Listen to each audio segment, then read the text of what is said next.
లేకపోతే ఇప్పుడు తెలంగాణ రాజకీయాల్లోకి వస్తే ఫార్ములా 1 కార్ రేస్ హాట్ టాపిక్గా మారింది. ఇప్పుడు ఈ కేసులో కేటీఆర్ అరెస్ట్ అయితే పార్టీని బీఆర్ఎస్ను ఎవరు నడిపిస్తారన్నదే ఇప్పుడు ఇక్కడ చర్చగా మారింది. ఎవరికి అప్పగించే అవకాశం ఉందంటారు? అంటే ఇక్కడ మీరు ఒకటి గమనించుకోండి, అన్ని పార్టీలు సంస్థాగతంగా బలోపేతంగా ముందుకెళ్తాయి. కొన్ని ఉద్యమాల ద్వారా వచ్చి కొన్ని ఉంటాయి. ఈ టీఆర్ఎస్ పార్టీ అనేది ఉద్యమాల ద్వారా వచ్చింది. ఉద్యమాల ద్వారా వచ్చిన పార్టీని దాన్ని క్యాడర్ బేస్ పార్టీగా మలుచుకొని సంస్థాగతంగా బలంగా తయారు చేసే దాంట్లో మాత్రం విజయవంతం కాల. ఎవరేమనుకున్నా కూడా నిస్సందేహంగా విజయవంతం కాల. వాళ్ళు కనుక విజయవంతం అయ్యి ఉండేటైతే మన అపజయం దొరికేది కాదు వాళ్ళకి. మన దగ్గర ఉద్యమ పార్టీగానే ఉంది ఇప్పుడు కూడా. వాళ్ళు ఏదో అనుకుంటున్నారు కానీ అధికారం వచ్చింది కానీ ఇంకా ఉద్యమ పార్టీగానే మాట్లాడుతున్నారు, ఉద్యమ పార్టీగానే వాళ్ళు వ్యవహరిస్తున్నారు. అంతే తప్ప ఒక రాజకీయ పార్టీగా ఎమర్జీ కాలాళ్ళు. ఇది గమనించుకోవాల్సిన అంశం. అంటే వాళ్ళకి అనొచ్చు, మేము ఏ అనుభవం లేకుండానో లేకపోతే రాజకీయ పార్టీ కాకుండానో 10 సంవత్సరాలు అధికారంలో ఉన్నారంటే భావోద్వేగాలు, ప్రజల భావోద్వేగాలు. ఏం అన్యాయం చేశారని చెప్పి వాళ్ళని ఓడించారు అని చూసుకుంటా ఉంటే వాళ్ళు ఏం పెద్దగా ప్రజలకు ఇబ్బంది పెట్టలా, అందుబాటులో లేరు, అహంకారంతో ఉన్నారు. కాబట్టి కొంచెం నిర్లక్ష్యం చేస్తూనే ఉన్నారు. సరే ఎవరి మాటలు వింటలేదు, వాళ్ళు చెప్పింది చేయాలనుకుంటున్నారు, ఒక కుటుంబ పాలన జరుగుతూ ఉందనే భావంతో ప్రజలు ఉన్నారు. అంతే తప్ప అశాంతి లేదు, ఇబ్బంది ఏం పెట్టలేదు ప్రజల్ని. కార్యక్రమాలు చక్కగా చాలా వరకు చేశారు, మనమేం కాదనలేని సత్యం. గతంలో తెలుగుదేశం ప్రభుత్వం కావచ్చు, కాంగ్రెస్ పార్టీ కావచ్చు, వాళ్ళు వేసిన పునాదులను ఎక్కడ చెడగొట్టలేదు, విధ్వంసం చేయలేదు రాష్ట్రంలో. ఇది గమనించుకోవాల్సిన అంశం. ఈ విషయంలో టీఆర్ఎస్, గతంలో ఉన్న టీఆర్ఎస్ పార్టీని, ఇప్పుడున్న బీఆర్ఎస్ పార్టీని మనం అభినందించాలి ఎట్టి పరిస్థితుల్లో కూడా. కానీ ఒకటే, ప్రజలతోటి కలిసిపోలేదు, ప్రజల్ని గౌరవించలేదు, నాయకులను కూడా గౌరవించలేదు కేసీఆర్ గారు. ఇది ప్రజల్లోకి బలంగా వెళ్ళింది. అది తీసుకెళ్ళడంలో విజయవంతమయ్యారు కాంగ్రెస్ పార్టీ వాళ్ళు.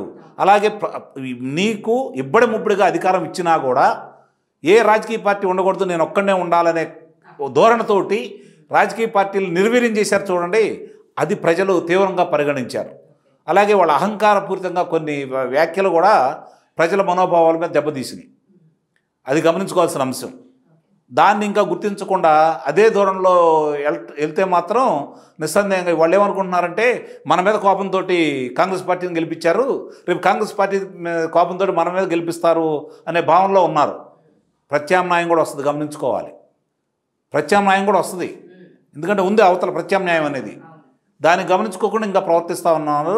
క్షేత్రస్థాయిలో ప్రజలకి వాళ్ళు ఇచ్చిన హామీల మీద మీరు పోరాడండి, దాని మీద దృష్టి పెట్టండి.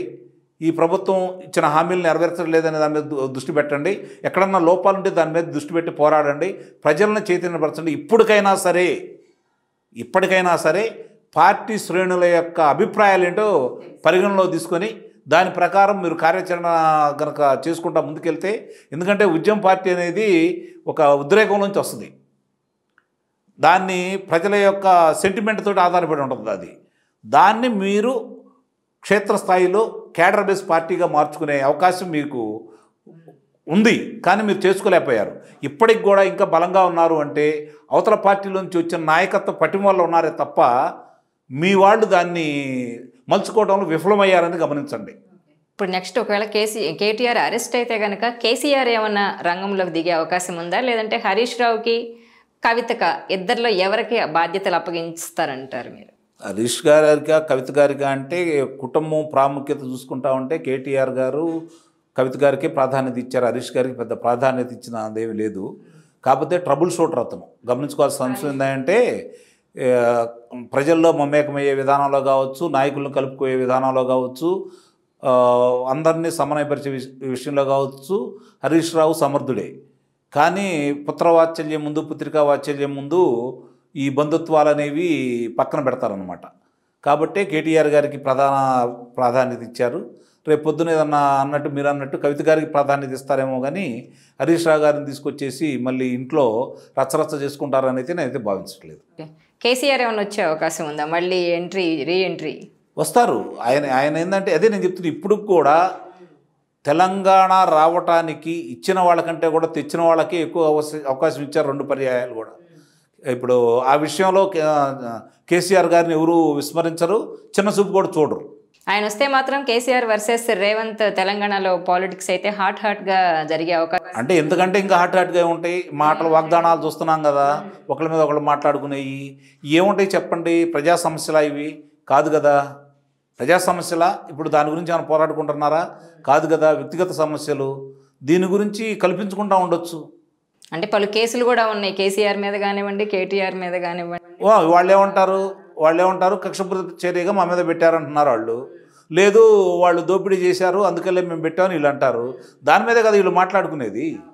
అంతేగాని ఇప్పుడున్న సమస్యలు ఏంటి, రాష్ట్రానికి ఉన్న ఇబ్బందులు ఏంటి, ఏ విధంగా చేస్తే మనం కలిసి ముందుకెళ్ళాలి. కాకపోతే ఏంటంటే ఉభయ తెలుగు రాష్ట్రాల్లో కూడా పక్కన ఉన్నటువంటి తమిళనాడును చూసి ఎవరు దృష్టి పెట్టలేదు. వాళ్ళు జాతీయ సమస్యలకు వచ్చేదలికి ఓ రకంగా ఉంటారు, రాష్ట్ర సమస్యలు వచ్చేదలికి అందరూ కలిసి పోరాడతారు అక్కడ. ఇప్పుడు ఎప్పటి నుంచో వైరుధ్యం ఉంది. ఎంజి రామచంద్రన్ గారి కాలం నుంచి కరుణానిధి గారు ఇద్దరు కూడా నువ్వా నేనన్నట్టు వస్తూ ఉండేవాళ్ళు. ఎంజి రామచంద్రన్ గారి అధికారం వచ్చిన తర్వాత ఆయన చనిపోయేంత వరకు ఆయన అధికారమే కొనసాగింది. ఆ తర్వాత జయలలిత గారు వచ్చారు. అయినా సరే వాళ్ళు రాష్ట్ర అవసరాలు వచ్చేసరికి కలిసే ప్రయత్నం చేస్తారు. ఎవరు కేంద్రంలో ఉన్నా వాళ్ళు గుర్తుంచుకోండి, అప్పుడు ఎవరు కేంద్రంలో ఉన్న తెలివిగా వాళ్ళు కేంద్రం మద్దతుగా ఉంటూ ఆ రాష్ట్రానికి ఏం కావాలో తెచ్చుకునేవాళ్ళు. ఇక్కడ అది మాత్రం లోటే, అనుమానం లేకుండా. ఏంటంటే ఎన్నికల వరకు మాత్రం చూసుకోవాలి, ప్రత్యక్ష అంటే పార్టీలని ప్రత్యర్థులుగా భావించాలి. కానీ వీళ్ళు వ్యక్తిగత వైరానికి వెళ్తున్నారు. అలాగే కింద శ్రేణులు కూడా దాన్ని ఆ విధంగానే తీసుకుంటున్నారు. అందువల్లే ఇన్ని గొడవలు ఇవన్నీ జరుగుతూ ఉన్నాయి. చివరకు వాళ్ళు ఒకటే కదా ఆలోచించుకోవాల్సింది ఏంటంటే, తెలుగుదేశం పార్టీలో గెలిచిన వాళ్ళని టీఆర్ఎస్ తీసుకుంది, కాంగ్రెస్ పార్టీలో గెలిచిన వాళ్ళని టీఆర్ఎస్ తీసుకుంది, ఇప్పుడు టీఆర్ఎస్లో గెలిచిన వాళ్ళని కాంగ్రెస్ తీసుకుంటా ఉంది. అంటే ఇంకేముంది, విలువలు ఏమున్నాయి? ఇక్కడ కూడా అంతే కదా. ఆంధ్రప్రదేశ్లో కూడా వైఎస్ఆర్సీపీలో గెలిచిన వాళ్ళని తెలుగుదేశం పార్టీ తీసుకుంది, తెలుగుదేశం పార్టీలో గెలిచిన వాళ్ళని వైఎస్ఆర్సీపీ పార్టీ తీసుకుంది. ఇప్పుడు 164 స్థానాలు వచ్చినాయి. దీనికి 151 స్థానాలు అంతకుముందు వైఎస్ఆర్సీపీ పార్టీకి ఇచ్చారు. వాళ్ళు వీళ్ళు మారుతున్నారు కదా. కాకపోతే ఏంటంటే తెలుగుదేశమా వైఎస్ఆర్సీపీ ముఖ్యమంత్రులు మారుతున్నారు తప్ప వ్యక్తులు పెద్దగా మారట్లేదు కదా, వాళ్ళే అయిపోతున్నారు కదా. కాబట్టి ఇవాళ నాకు తెలిసినంత వరకు భారతదేశంలో రాజకీయ పార్టీలకి సిద్ధాంతం ఉంది, సిద్ధాంతం ప్రకారం నడుచుకుంటున్నాయి అనేవి అధికారంలో ఉన్న ఏ పార్టీకి లేదనేది మాత్రం నేను ఘంటాపథంగా చెప్పగలను. ఈ వీడియో మీకు నచ్చినట్లయితే please share, like and subscribe.